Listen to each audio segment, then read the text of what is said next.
But Kevin, used to at this point having proven veteran co-stars, made no effort to take them under his wing, instead focusing on putting up his usual efficient 25 points, and at night sitting in his room resisting the urge to fire up the old burner accounts on Twitter. Dickerson. After a particularly rough stretch mid-season, he couldn't take it anymore and he logged in.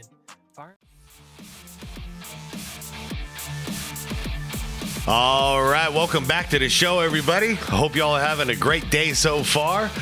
So I had a request a little while back, a couple weeks ago, in the members section to check this video out, and I love that now you guys are telling me when Eric Smith sports training video drops, because it started out the other way, and now like this is great.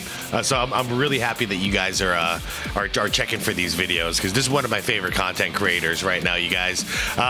This one is titled, I know you guys, I know I'm still not done with the Kevin Durant stuff. I want to see his perspective. This one's titled "The Sad Reality of Kevin Durant's Career Compared to Other All-Time Greats." And honestly, I've heard the perspective of a lot of people, and it's crazy how much has changed over the last season. But for me, it's kind of like vindication, validation, whatever you want to call it. Because as you guys know, I've been calling KD out for years, and now to see like all of my favorite YouTube channels like doing it as well, I'm like, all right, you know, like that's great. You know, it's not just me anymore. Anyways, yeah, so this is going to be about Kevin Durant, and I just really want to see what Eric Smith has to say about it. You guys have heard a lot about my opinions on Kevin Durant over the last couple of years, and yeah, I just want to see what he has to say. So anyways, as I always do, I'm going to link this video down below in the description below. Highly recommend you check this channel out, you guys.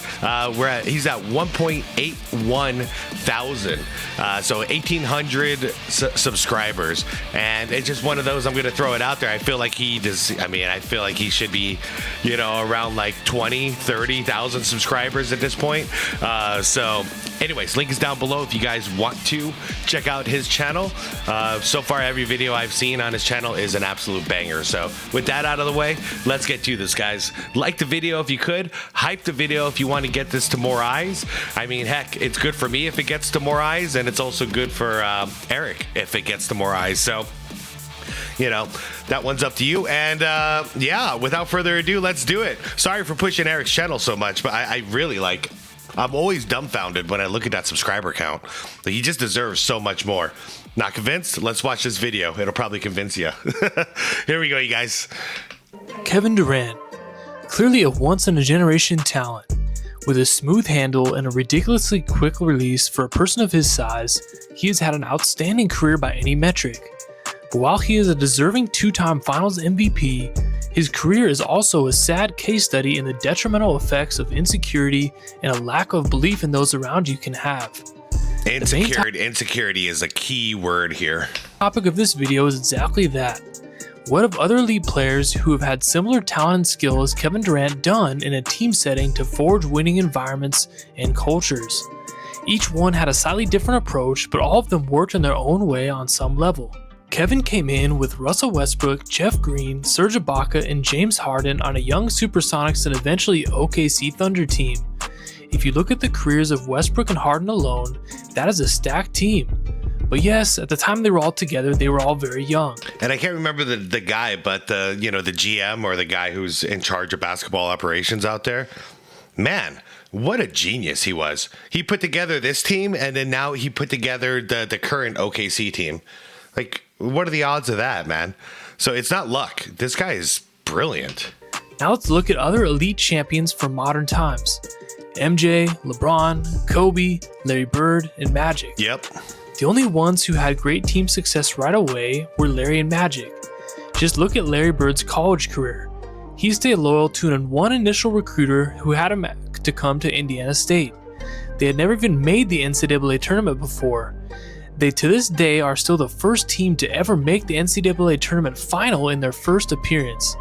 He only had one other teammate in Carl Nicks even make the NBA. He was just a culture changer and a leader from day one. He steps into a downtrodden Celtics team caught between trying to stay competitive and a quick rebuild, having gone 29-53 in 1979. He brings his mentality in and completely turns the... It's so crazy to me to see this, because we think like Larry Bird and Magic Johnson, they break the narrative of it takes many years to build around a young star, because these two guys, they turned around their teams within a season. Look at that, from 29 wins to 61 wins as a rookie. It's insane. And I think some of the major like key words we're going to hear from Eric is probably going to be loyalty. You know, Bird has always been loyal to the core wherever he is. You know what I mean? And if Magic is the same way, MJ was the same way. And then when we get to KD, nope. 9 and 53 in 1979. He brings his mentality in and completely turns the team around, leading them to a 61 and 21 record. Now take Magic, who came in and also was dropped onto a team trying to do a one-year rebuild. He immediately set to work trying to figure out the best way to motivate and work with Kareem Abdul-Jabbar, who is notoriously abrasive and aloof teammate. How long did it take Kareem to adjust to what you were selling? Yeah, it took him all season that first year. First of all, they thought I was coming in to take over the team, and I told them on first day of training camp, I said, listen, man, I'm here to help you. I said, what do you like the ball? He said, what? I said, what do you like the ball? I said, you like it high, you like it in the middle of your chest, you like it low. He said, no, I like it high. I said, that's where it'll be every single time. Talk about a great way to earn trust. Like, that's exactly it. Help me do my job better so I can help you do your job better. Like, I don't know a better way for Magic to come in there and say, I'm not stepping on any toes. I want to win. You know, let's win. I said, I'm here to help you be more successful. Yep. So that first game. It's like a Jerry Maguire thing. Help me help you. But it's so accurate here. He hits a sky hook from the free throw line. Now, not from down low, from the free throw line to win the game in San Diego. Yeah, so first game of the season, by the way. Their first game together. Go running. I jump and I'm choking him and hugging him. And I didn't let go for about 2 or 3 minutes. Because I had never seen a shot like that, game winning shot like that. He won over Jabbar immediately by letting him feel that he was still the leader and best player. And Magic stepped up when needed to show that he was actually the best player and leader, with an all-time rookie finals performance in Game 6. With Jabbar injured, Magic dropped 42, 15, and 7 on the Sixers' heads, winning. Shit. That's the key, man. 61%. Playing off of his position. Like, he wasn't playing his typical point guard. Finals MVP. So Larry had an approach of tough love, work ethic, and extreme confidence while promoting a ball movement and assisting style. It clearly worked for him and the Celtics. Magic chose a similar on-court style of ball movement with an emphasis on the fast break. But he studied each teammate's mentality, behavior, and how they liked the ball, and he worked hard to massage egos and keep everyone's touches fair. Yeah, I mean, a great passer. Yeah, you want to pass the ball where your teammates want it. It reminds me of a great rebounder named Dennis Rodman. What did he do? We always quote him for saying this because it blows our mind, but it's so obvious, you know? What did he do all the time? He watched all of his teammates shoot the ball, and he noticed the patterns. If he shoots it here, odds are he's going to hit the left side of the rim. Okay, when he shoots it from the top of the key, you know, chances are he's going to hit the right side of the rim. Where does it bounce from there? Okay, that's where I need to be. You know, repeat. And he became, you know, one of the greatest, if not the greatest rebounders we've ever seen. And Magic became one of the greatest passers, if not the greatest passer we've ever seen. His approach also clearly worked for him, with both players enjoying highly successful careers while staying with the team that drafted them for the duration. Yep. Now let's look at MJ, LeBron, and Kobe. MJ came into another disastrous team. By the way, the reason I bring that up is because this video is about KD. So KD is the type of guy who says, everybody, I'm here. Y'all need to change to fit me. LeBron and James Harden do the same crap. Y'all need to change to fit me. But the reason I'm bringing up Dennis Rodman and Magic Johnson is they said, how do I fit in to make all of you better? In the Chicago Big difference. Bulls. Jerry Reinsdorf admits in The Last Dance that they were getting outdrawn at the time by the local indoor soccer team, the Chicago Sting. In comes Michael Jordan. I just want the franchise and Chicago Bulls to be respected like the Lakers or the Philadelphia 76ers or the Boston Celtics. Yep. Hopefully that this team and this organization can build a program like that. But 6 championships later, buddy, you did it. You did it. You freaking did it. Coming from North Carolina, he wasn't used to having to culture build himself, but slowly but surely he figured it out. His approach, as we know from The Last Dance, was forging toughness in his teammates through the gauntlet of competitive drive and constant pressure that he brought to practice. And of course, by often ridiculing them, which isn't an approach I agree with, but he at least was extremely direct with people face to face behind closed doors, and then defended them publicly to the media, which is essentially the opposite approach of many of today's players. I agree. I'd rather you say it to my face, but in a private place, so it's not, you're not shaming me on live TV, and then on live TV, you're actually defending me and you're sharing all the credit with me. That's a great leader, you guys. Tell me in practice what I need to work on. I'm okay with that. Just don't be passive aggressive in a game, like KD or LeBron. That stuff drives me crazy, man. Whose favorite tactic is acting buddy-buddy, but then leaking stories behind their back. Yep. LeBron came into a similarly dysfunctional situation in Cleveland, and his approach was simply to put his head down and play hard. I honestly loved young LeBron in Cleveland. Me too. He was raw, but he played with a direct force that was really enjoyable to watch. But as his Cavs teams grew stronger and stronger, culminating in back-to-back first overall seed finishes in the league. And people forget about that.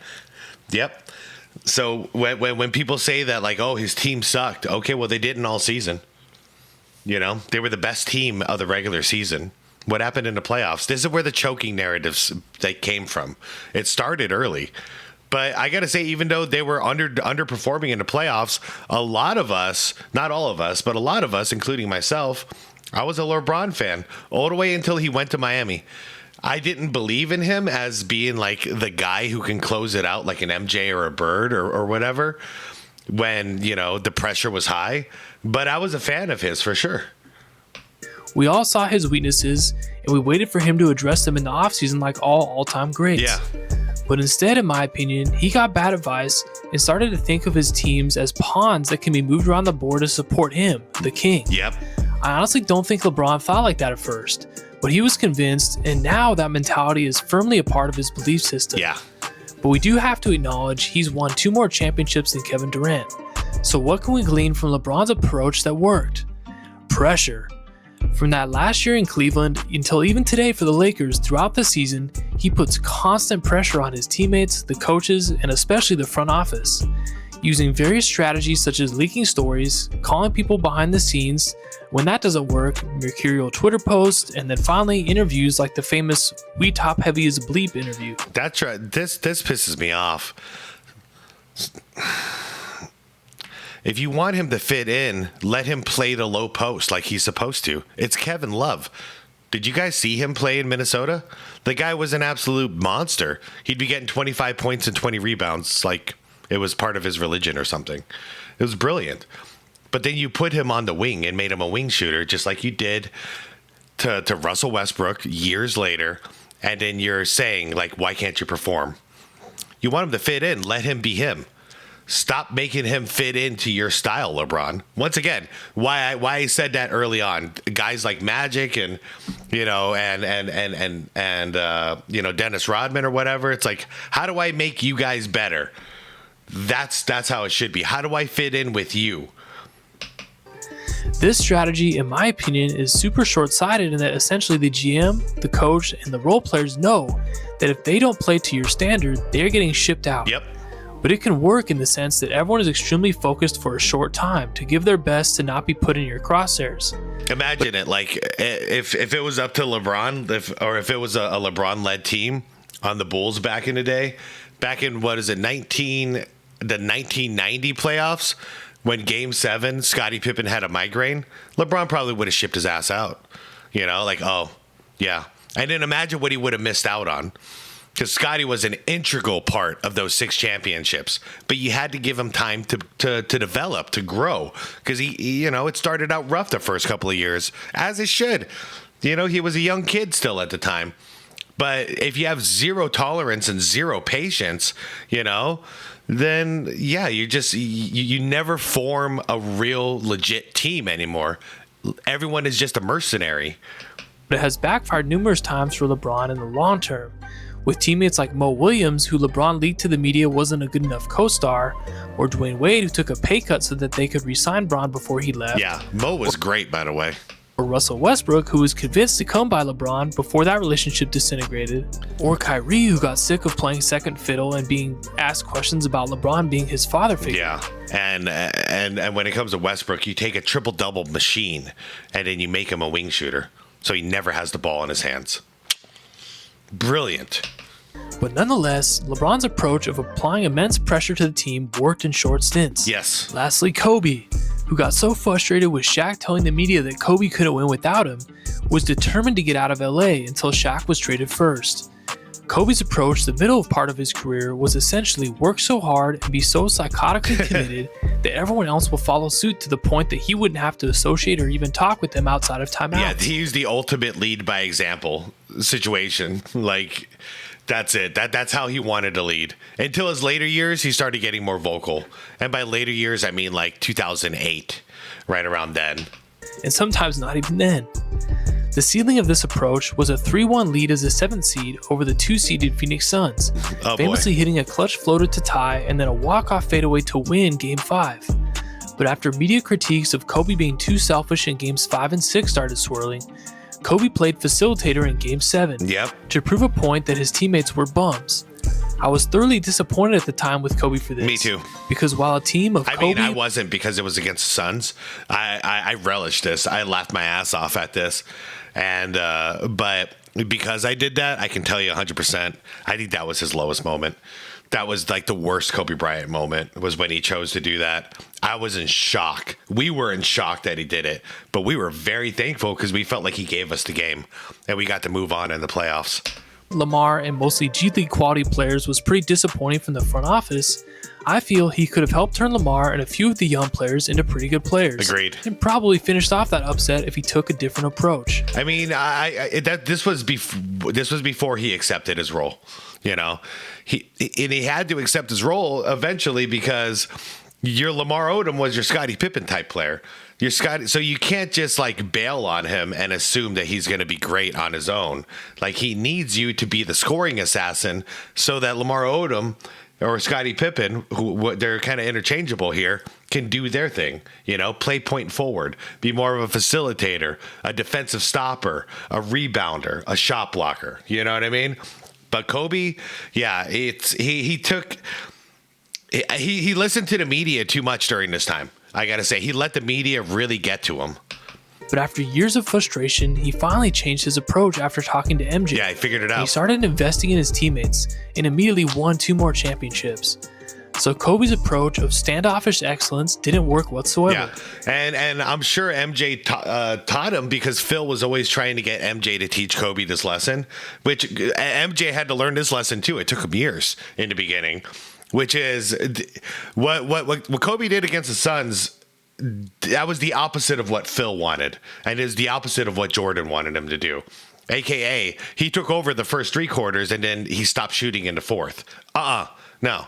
The first 3 quarters is when you got to be getting your guys involved to make sure that they're still, they're ready to go in the fourth quarter. But the fourth quarter, if it needs you, that's when you take over as a scoring machine. You know what I mean? Because your guys are still ready to go at any point. So you take over as a scoring machine, you start demanding those double teams, and then you hit your open shooters. That's the formula to win. Kobe just didn't have it right yet, but he figured it out. So I always got to give him credit, because eventually he listened and he learned. And guys like KD and Kevin Durant, like, they never change. And his approach, more aligning with MJ's of crazy intensity but tough love investment of your co-stars like Powell, paid off. Yeah. Now back to Kevin Durant. As a young player with rising co-stars in Russ and Harden, with great young role players in Ibaka and Jeff Green, they did have an outstanding team. Their shortfalls against the champion Lakers, Heat, and Spurs didn't really bother me. They were young, finding their way, and were improving each year in their maturity. Yeah, I imagined they would run it back year after year after year. but they didn't. That's what disappointed me, because the odds of having such a great young core like that right out of the gate within like 3 years of your star being drafted, your core is set. Now it's just about like interchanging some small pieces, but really all you need to do is wait for more experience. And they already got to the finals, man. Run it back a couple more years. You're gonna win. You're gonna win some titles. Russ was a spiritual leader with how hard he played, but didn't have a culture setter of that detail-oriented excellence that the other legends we just talked about had. That was where Kevin was needed. He's had a pretty good understanding of the game throughout his career. He had the ability to be an elite end-of-game shot maker and closer, and lead the Thunder to a championship post-Miami Heat reign. The loss of Harden hurt, but the savings in money allowed them to really fill out the role players and supporting cast well, and they became elite defensively. But after going up 3-1 on the Warriors and honestly looking like the better team, when they had rough stretches in games 5 and 6, Russ started pressing way too hard and tried to do it all himself. KD did nothing to stop him, often standing on the wing as Russ drove into the paint and forced a bad shot or turned it over. Instead of doing something about it, clearly being the best player on the floor, the first 4 games of the series, he just let it happen. After losing, because he's passive aggressive, so instead of settling it when it needs to be settled, he's talking about it on social media. The series, he was understandably devastated. Russ can be extremely frustrating to play with, but he did seem content to let KD be the number 1 option most of the time, as long as KD was aggressive and took it. Instead of getting his teammates together in the offseason, he chose to leave Russ high and dry, eventually admitting privately that his lack of faith in Russ was what led him to choose Golden State. Everyone has their opinions about him choosing to join 73-9 Golden State, but to me, the real mistake was leaving OKC in general. The only thing missing from that team was leadership, and I think KD had it in him to do it. But once you make that mindset shift that you did all you could and others have been letting you down, it's a rabbit hole that's hard to get out of, and he's been deep down it ever since. Yeah. After 2 championships with Golden State, he left with injuries and infighting with Draymond, who famously told KD, "We won before you got here, we don't need you," despite him being the one who cost the Warriors the championship by getting suspended the previous year and calling KD from the parking lot crying to recruit him. He chose to join up with close friend Kyrie Irving to forge a new path in Brooklyn. Yeah, close friend, huh? And then years later, he's calling him racist. Like, psh. Does KD have any friends? You guys, does he have any friends left? Because I don't think so. They were soon joined by James Harden. Once again, despite destroying Steve Nash's coaching career, I felt Kevin was close to becoming a solid leader, famously being a toenail away from the NBA Finals. But he couldn't help himself, handling Kyrie's stance on COVID and James Harden's anger over it poorly, and it disintegrated the team. He was then shipped to Phoenix, where they were immediately penciled in to be the championship next year with him and Devin Booker, Chris Paul. And he came to Phoenix right after the whole right after the Olympics, and it was nothing but praise. He was talking up Devin Booker like he's been talking up Ant-Man, which is, I think, the guy he wants to team up with next. But basically, he had nothing but like just showering him with like great compliments. And then guess what? When he leaves, now he calls Booker a dictator, straight up. So all these people that he likes, once he's around them, he finds a way to hate them. And like, if this just happened once, I think, okay, maybe like KD got done dirty.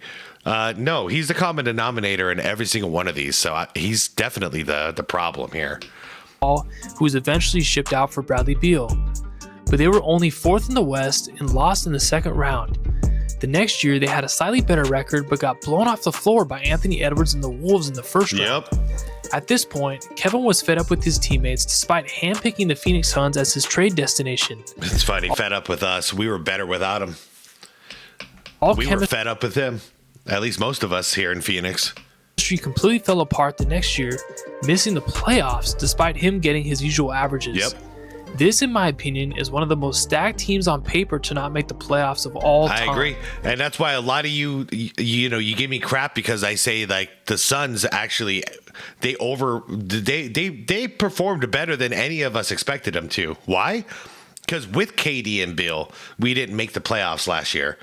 Now without KD and Bill, add Green and Brooks, somehow we made the damn playoffs. Yeah, we got swept in the first round by the champs, but like the fact that we made it, and we weren't actually getting blown out by the champs, it's like, okay, we have some potential in the future, like that was a good turnaround for a complete, we just got like rooted. Basically, we got completely gutted and rooted as a team.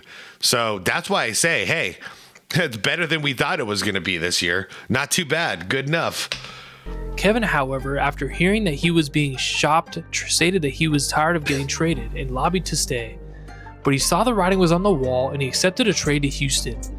There, his veteran presence trading out for the talented but inexperienced Jalen Green, who had a terrible first-round series the previous year, led to many viewing Houston as the primary challenger to OKC in the West coming into this year.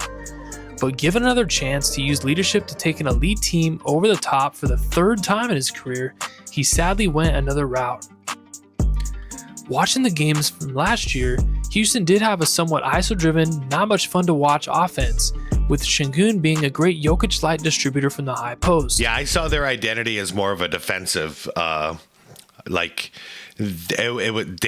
were solid on a defensive end. Like that's what got them into the playoffs, and that's where I thought their future was. I see why they thought that, like, let's get a pure scorer in here. So we have that, because if you can combine that with good defense, maybe that's enough to get over the hump. But the problem is on paper, Kevin Durant was the right choice. But if you take all the psychological stuff into play, he was the worst possible choice. Like he was, no way was this going to work with him. And it's just toxicity, basically. But they appeared to have great team chemistry with Dylan Brooks leading the way. But Kevin, used to at this point having proven veteran co-stars, made no effort to take them under his wing, instead focusing on putting up his usual efficient 25 points, and at night sitting in his room resisting the urge to fire up the old burner accounts on Twitter. Dickerson. After a particularly rough stretch mid-season, he couldn't take it anymore and he logged in, firing off multiple tweets criticizing the basketball IQ and mental makeup of several of his teammates. Twitter sleuths once again narrowed down the evidence pointing to Kevin. And while this interview did little to deny it, it didn't really matter if he did or didn't at this point because the damage was done.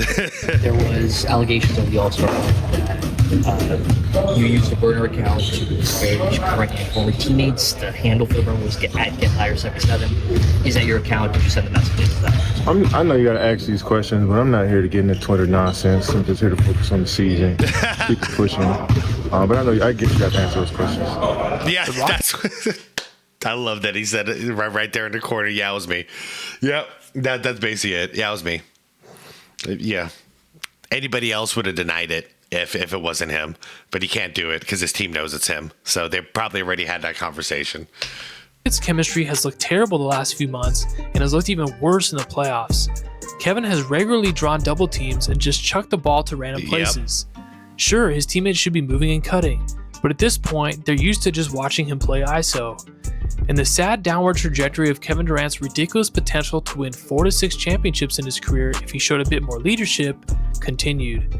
And I fully expect the Rockets to disintegrate next year until he leaves, regardless of whether they come back in this series or not. I always hear people say about all-time great players, well, MJ had a great coach in Phil and sidekicks in Pippen and Rodman. Kobe got carried by Shaq. Magic Johnson had Kareem Abdul-Jabbar, James Worthy, and Pat Riley. Larry Bird had Red Auerbach as his executive and Mikhail Parrish and Dennis Johnson. The same people say, who did LeBron, KD, and James Harden have? A lot. They had no help early in their careers, so that's why they had to leave teams. Guys, you're missing the point. Yeah, who did MJ have? Who did MJ have? Go look at that 1984-85 roster and tell me who MJ had. Then look at the next year and tell me who he had. And then the next year and tell me who he had. Yeah. No, he stayed and built, man. They didn't have potential yet. He was the only shining star in Chicago, but it was shrouded with darkness with everybody else. And I'm not trying to be a prick to the rest of his teammates, but it's true. Everybody knows, So he had no help. The help that he eventually got, they were drafted or they were signed and they were molded into champions. Jordan wasn't teaming up with previous champions, and he wasn't going around joining other champions' teams. He stayed. He showed the world what he's capable of, and eventually, great players wanted to join him, and that's what we saw in the second three-peat. But the first three-peat went from, it was completely organic, you guys. Like, everybody there was drafted, basically. You know, including Pippen, which people want to say, oh, Jordan never won without Pippen. They drafted Pippen, bro. You guys, like, learn your history. You didn't, you know, like, Jordan didn't join Pippen. You know, they got Pippen on draft day in Chicago because it was originally drafted by Seattle. Like, learn the history before you talk about it. Guys like MJ, Larry, Kobe, Magic, they were forces of will. It didn't matter if they had a trash front office, an average coach, or average teammates. They would find who around them had potential, and they would force them to become elite by their drive and competitive nature. If Jordan didn't have Pippen, it would have just been someone else he would have hounded in practice. I agree. Rodman was on the verge of being out of the league. Yeah, it might have been Horace Grant, you know? Jordan took him in. These guys took the people around them and the culture around them and elevated them to their level. Even Kobe, who was so pissed off about the narrative that he couldn't win without Shaq, went the other direction for several years. Eschewing culture building by being an asshole, determined to limit test if he could carry a team without really putting in any effort to lead or elevate them at all. But the beauty of Kobe is, when it didn't work, he consulted MJ and he reminded him that he only won after he invested all his energy into developing Scottie and Phil. Yep. Kobe went from demanding a trade to learning from MJ and completely buying into Gasol, Bynum, and Odom, and he went on to win 2 more championships. When you truly buy into something instead of constantly pointing out the flaws and letdowns of those around you, that's when your team can really take off. Let's not glaze over the fact that MJ and Kobe could be intimidating assholes, and Magic and Larry did have some really good teammates, but they clearly changed the culture around them wherever they went with the standard they set behind the scenes. If you're in a situation as a player or coach or even at work where you feel your mind is starting to view your teammates, players, and coworkers as low IQ idiots who are letting you down, try taking a long, hard look in the mirror if you're fully investing in them to manifest greatness. Damn, that's it right there. Or if you're on Twitter burner accounts destroying their confidence. Thanks so much for watching, guys. I really appreciate all the support, and shout out the Real Mind Crime and those of you supporting from there as well. Love you guys. Whoa, hey! All right. What the hell, man? Absolutely, Eric. Please subscribe and turn on notifications so you can actually see the videos when I upload. Don't rely on the algorithm to send it to you. Please consider supporting as a member as well, where you can suggest future topics. Much love. Dude, peace. Right back at you, bro. There are very, very few people that I've ever known who had a drive in them like Michael had. And Michael also was, the arrogance that he carried with him was a plus, because he knew that he could do things that other people couldn't do. It was a difference between us, but I will say one thing for Michael Jordan, to this day and ever, he never came to me and asked for other players. Mm-hmm. He never came to me and asked me to draft a player. He never came to me and asked me to trade for a player. Never once did that happen. Part of it was he thought he was so darn good he could win without him. I'm sure of that. He'd say that. That's awesome. Oh, man, what a video. What a great video, guys. I didn't mean to talk over it or talk through it as much as I did, but I was just having a really good time watching this. I'm just going to look through the comment section real quick. Great job. Keep up the great work. Epicenter, good to see you, man. Darth Marr, good to see you, man. Oh, man, so few comments in there. All right, guys. Yeah, there you have it, guys. Link is down below to the original video. I appreciate you all watching with me, man. And Eric, if you're watching this, dude, thanks for the shout out. Like, you didn't need to have to do that, but like, I really appreciate you doing that, man. Straight up, I react to your stuff just because, like, I mean, if I wasn't reacting to it, I'd be watching it. And honestly, if I wasn't reacting to it, I'd probably be watching it like the second you drop it. If I'm being completely honest, it's just with reacting, I have to I got to plan it and schedule it and, fit it in with all the current news stuff. But anyways, man, I appreciate the shout out, and I appreciate seeing some of you guys in his comment section. That is a very heartwarming feeling.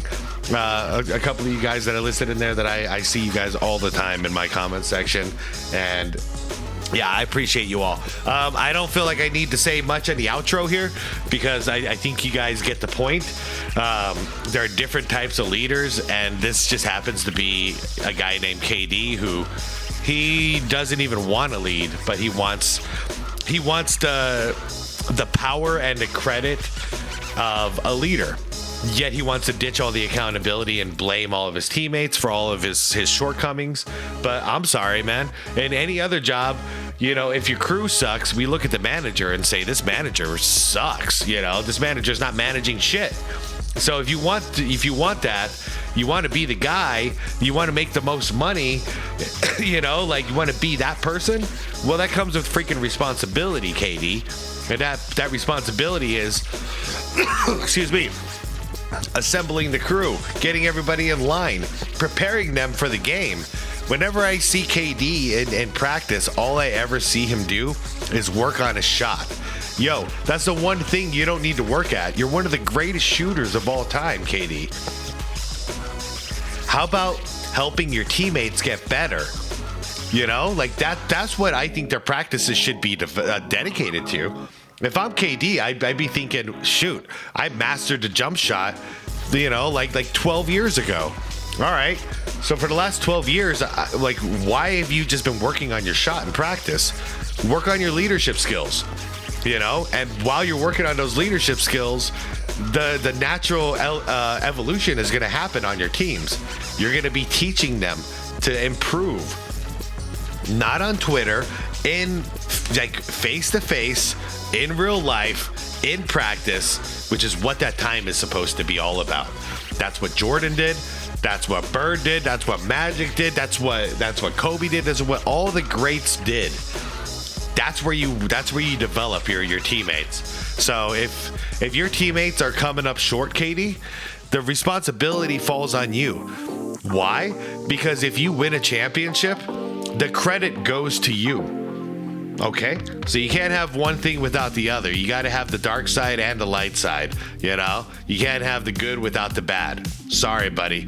Life ain't all sunshine and roses. Anyways, I'm out of here, guys. Go check out Eric's channel. Shout out to Eric for the shout out to me, and that's so cool. I wasn't expecting to hear my name. But anyways, you guys, I'm out of here. Like the vid on the way out if you could. Hype that video if you want to see more eyes. Hit Eric Smith's channel, and subscribe to my channel if you want more content like this.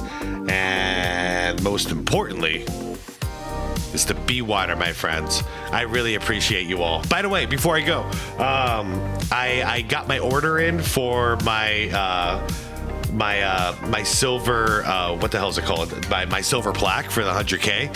So the second I get it, I'm so excited, by the way. But the second I get that silver play button, I will definitely take a screenshot of it, or take a picture of it and share it with you guys in the whatchamacallit, the community section. So anyways, I just wanted to let you guys know, especially for you guys who've been here and support, help support this channel since the beginning. I really do appreciate you guys.